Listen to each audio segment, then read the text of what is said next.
बिस्मिल्लाहिर्रहमानिर्रहीम। अस्सलाम वालेकुम दोस्तों, उम्मीद है आप सब लोग ठीक होंगे।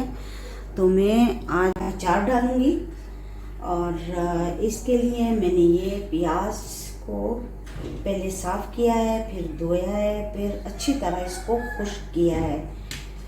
ठीक है, कपड़े से इसको अच्छी तरह खुश्क किया है और धूप पे भी इसको लगाया था। हरी मिर्चें, लहसुन, तो इसको बिल्कुल खुश्क होना चाहिए, इसमें कोई पानी वानी ना होना चाहिए। ठीक है, और ये है सरसों का तेल।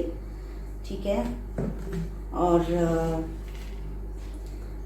ये है कुछ मसाले, और ये देखिए, ये है सौंफ, ये नमक, ये है सुरख मिर्च, ये है हल्दी, और ये कम ज़्यादा आप लोग कर सकते हो, जितना आपका अचार है उतने उसके मुताबिक आप ये मसाले भी डाल सकते हो। ये है कुटी हुई लाल मिर्चें, और ये है धनिया पाउडर।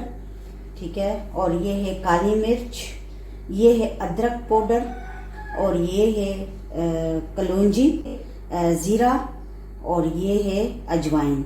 ठीक है, धोया है, अच्छी तरह खुश्क किया है, बिल्कुल पानी वानी नहीं होना चाहिए। इसको मैं हाथ बिल्कुल नहीं लगाऊंगी। ठीक है, ये देखिए,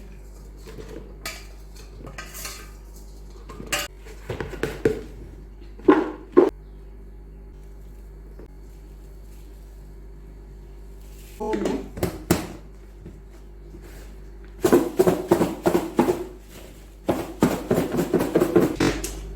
अच्छी तरह मिक्स हो गए हैं, ये देख सकते हो आप। अच्छी तरह इसमें मिक्स हो गए हैं।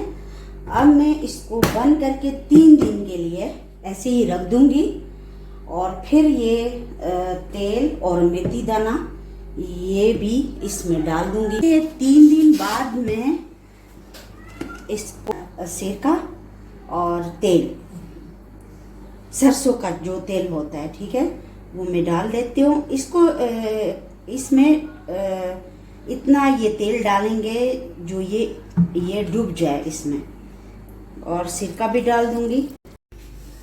इसी में मैं डालूंगी, ये है सरसों, इसको धोया है, फिर धूप में सुखाया है। ये है 4 टेबलस्पून इसमें ये डालूंगी। इसको सरसों भी कहते हैं, राई भी कहते हैं, और मस्टर्ड भी कहते हैं। ये है मेथरे, ये अचार का खास मसाला है मेथरे, ये भी 2 टेबलस्पून मैंने डाल दिया है। और अब मैं इसको मिक्स करके 3 दिन बाद मैं मिलूंगी। और कोई चीज़ भी गीली ना हो, ये चम्मच वगैरह जो है इसको भी मैंने कपड़े से साफ किया है। ठीक है, अगर अचार में आप गीली चम्मच डालोगे तो वो खराब हो जाएगा। 3 दिन के बाद में ये आपको दिखाती हूँ। इसको धूप में भी रखा है 3 दिन के लिए, ये देख सकते हो, बहुत ज़बरदस्त बना है, ये देखिए। तो इंशाल्लाह आप लोगों को ये रेसिपी बहुत पसंद आएगी। वस्सलाम।